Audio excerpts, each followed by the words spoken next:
Hello everyone, this is Aparna. Welcome to my YouTube channel. Previous video lecture में guys हमने discuss किया था binary fission और multiple fission को। इस वीडियो लेक्चर में हम कुछ नए एसेक्सुअल रिप्रोडक्शन के मेथड्स को डिस्कस करने जा रहे हैं, जिसमें इंक्लूडेड हैं fragmentation and regeneration. So what is the fragmentation? It is a process of breaking or being broken into fragments. Okay, अब फ्रैगमेंट्स क्या होते हैं? पीसेस।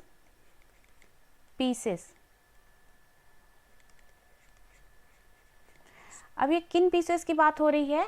ऑर्गेनिज्म की। फ्रेगमेंटेशन में क्या होता है, कुछ ऑर्गेनिज्म के पास ऐसी एबिलिटी होती है कि वो अपने ही बॉडी को फ्रैगमेंट्स में ब्रेक कर लेते हैं खुद से ही, और उनका हर एक फ्रैगमेंट एक नए ऑर्गेनिज्म में कन्वर्ट हो जाता है। यानी उनका हर एक फ्रैगमेंट जो होता है वो अपने ही तरह का न्यूट्रिशन ले करके, और ये क्या होते हैं, फुल्ली डेवलप हो जाते हैं। So you can say organisms reproduce by breaking of their bodies into small pieces. Okay, fragments क्या है? Small pieces. Each of these piece is called fragment.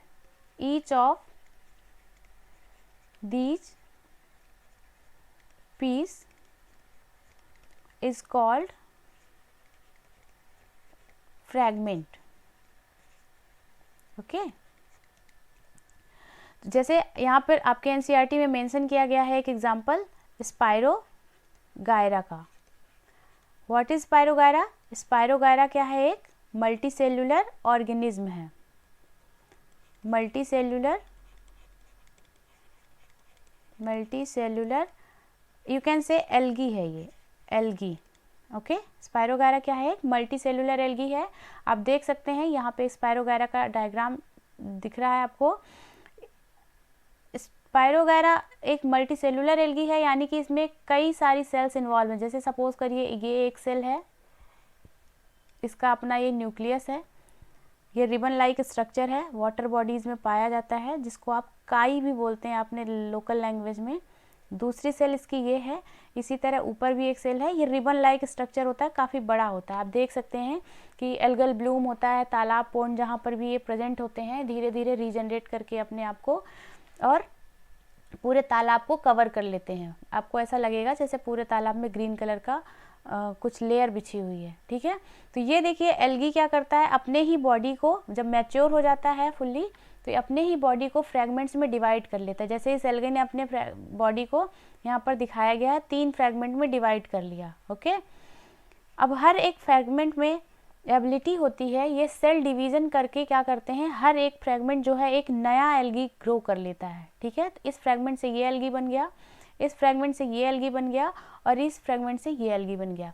मतलब इसके जितने फ्रैगमेंट होंगे उतने ही नए इंडिविजुअल्स बन जाएंगे।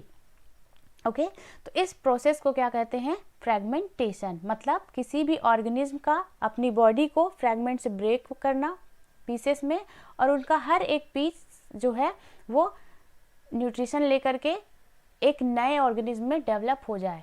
ओके, तो एक एल्गी जितने फ्रैगमेंट्स बनाएगा उतने ही नए एल्गी बन जाएंगे। इनमें ये डिवीज़न रैपिड होता है, इसीलिए बहुत जल्दी ही पूरे तालाब में फैल जाते हैं।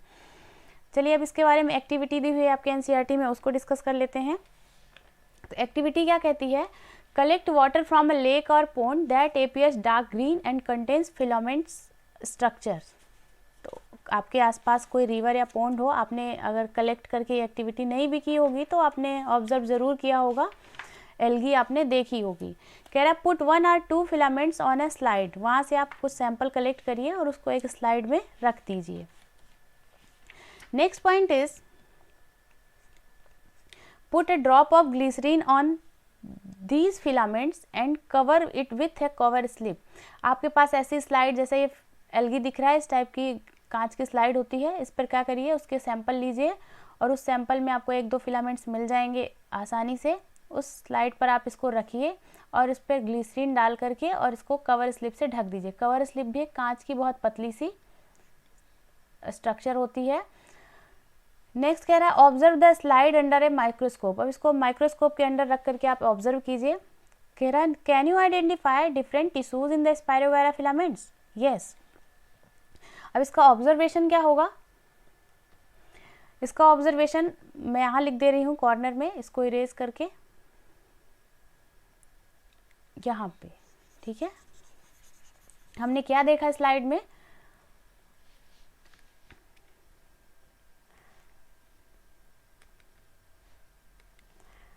each filament of Spirogyra is long,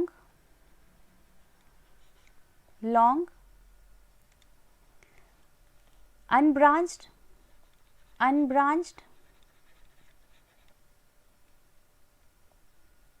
HED यहाँ लिख देती हूँ मैं, long, unbranched, green, consists of many uninucleate cell, many uninucleate। uninucleate का मतलब क्या है, एक सिंगल न्यूक्लियस जिसके सेल में पाया जाए। ठीक है, तो many uninucleate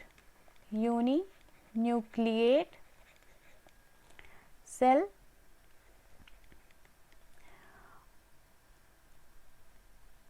नेक्स्ट पॉइंट क्या लिख सकते हैं आप, there is no differentiation.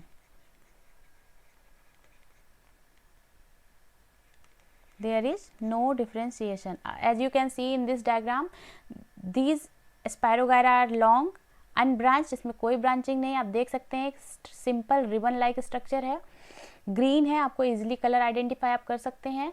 It consist of many uninucleate cell. देखिए हर एक एल्गी में क्या है, एक सिंगल न्यूक्लियस प्रेजेंट है। ओके, लेकिन आपका इसका जो एक एक सेल है उसमें एक न्यूक्लियस है, लेकिन ये ओवरऑल क्या है, मल्टी सेल्यूलर सेल है, इसमें कई सारी सेल्स प्रेजेंट हैं। There is no differentiation. यहाँ पे आप कहीं से आइडेंटिफाई नहीं कर पा रहे हैं इसके कौन से बॉडी पार्ट्स कहाँ पे हैं, यानी कि इसमें बॉडी में कोई भी डिफरेंशिएशन नहीं होता, थैलस स्ट्रक्चर इसका होता है। ओके,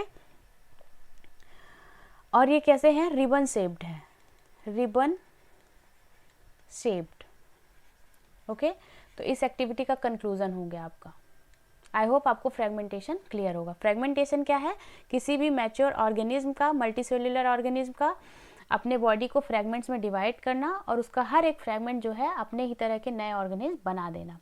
लेकिन क्या आप से अगर मैं क्वेश्चन करूं कि क्या ह्यूमन में फ्रेगमेंटेशन होगा, हम भी तो मल्टीसेल्युलर ऑर्गेनिज्म हैं, तो आंसर वुड बी नो। हमारे अंदर फ्रेगमेंटेशन नहीं होता क्योंकि हमारे अंदर रीजनरेशन करने के लिए, रिप्रोडक्शन करने के लिए अलग अलग बॉडी पार्ट्स डेवलप हैं। हमारी जो फंक्शनिंग है थोड़ी कॉम्प्लेक्स है। मल्टीसेल्युलर एल्गी की जो फंक्शनिंग है उतनी कॉम्प्लेक्स नहीं है, ऑल्दो ये मल्टीसेल्युलर ऑर्गेनिज्म हैं, इनके पास कोई भी रिप्रोडक्शन के लिए स्पेशलाइज्ड रिप्रोडक्टिव पार्ट्स नहीं होते हैं, तो ध्यान रखिएगा। ओके, नेक्स्ट है रीजनरेशन इन प्लेनेरिया। प्लेनेरिया में रीजनरेशन पढ़ना है अपने को, तो व्हाट इज रीजनरेशन, तो पहले हम समझते हैं इसकी डेफिनेशन क्या होगी। तो it may be defined as the ability of an organism to regenerate its lost part of the, okay, यहाँ लिख लीजिए last part of the body. Okay, तो रीजनरेशन क्या है, किसी भी ऑर्गेनिज्म की एबिलिटी है कि वो अपने बॉडी पार्ट को फिर से डेवलप कर सकता है। मान लीजिए उसके साथ कोई इंजरी हो गई, कोई घटना हो गई जिसके कारण उसका वो बॉडी पार्ट लॉस्ट हो गया है, खो गया है, कट गया है, तो वो उसको फिर से जनरेट कर सकता है। फॉर एग्जांपल हियर प्लेनेरिया का एग्जांपल दिया गया आपके एनसीईआरटी में। तो ये एक ऑर्गेनिज्म है प्लेनेरिया। प्लेनेरिया के का यहाँ पर दिखाया गया है कि इसके बॉडी पार्ट्स 3 पार्ट में टूट चुके हैं।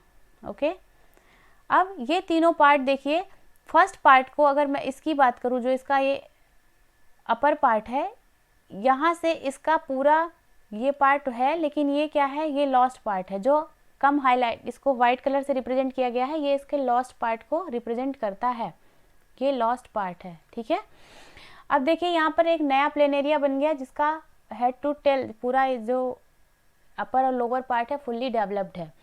मिड पार्ट का देखिए upper and lower part lost था, है ना, लेकिन इसने रीजनरेट कर लिया बाय सेल डिवीजन, किस प्रोसेस से? By the process of cell division. Okay, और लास्ट पार्ट का देखिए, ये पार्ट था लेकिन ये वाइट पार्ट पूरा इंजरी से खत्म हो गया था, तो इसने फिर से जनरेट कर लिया। तो रीजनरेशन क्या है?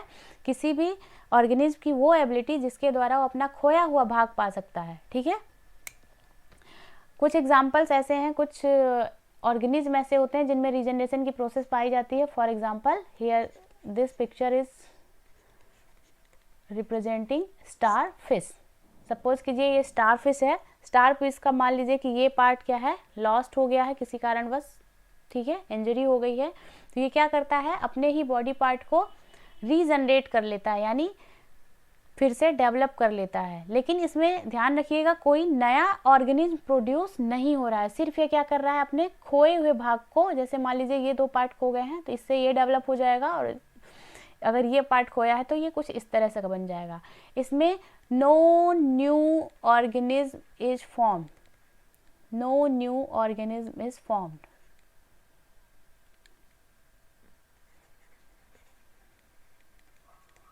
इज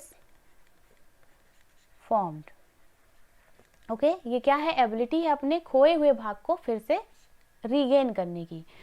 ऐसे ही आपके जो लिजार्ड्स होती हैं, लिजार्ड में भी सेम यही कहानी होती है। इनकी पूंछ अगर कट जाती है तो आपने देखा होगा, इसमें थोड़े थोड़े दिनों बाद ये लगभग 21 से 22 सप्ताह में ये अपनी पूंछ को फिर से रीजनरेट कर लेते हैं। 4 वीक में आपको लगभग इतनी पूंछ दिखाई देने लग जाएगी।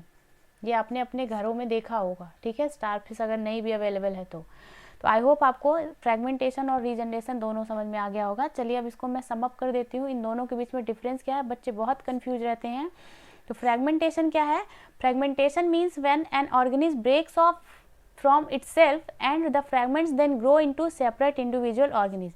किसी भी ऑर्गेनिज्म के अंदर की वो एबिलिटी जिसमें वो अपने ही बॉडी पार्ट को फ्रैगमेंट्स में तोड़ता है, फिर हर एक फ्रैगमेंट, हर एक पीस जो होता है एक सेपरेट इंडिविजुअल में बन जाता है।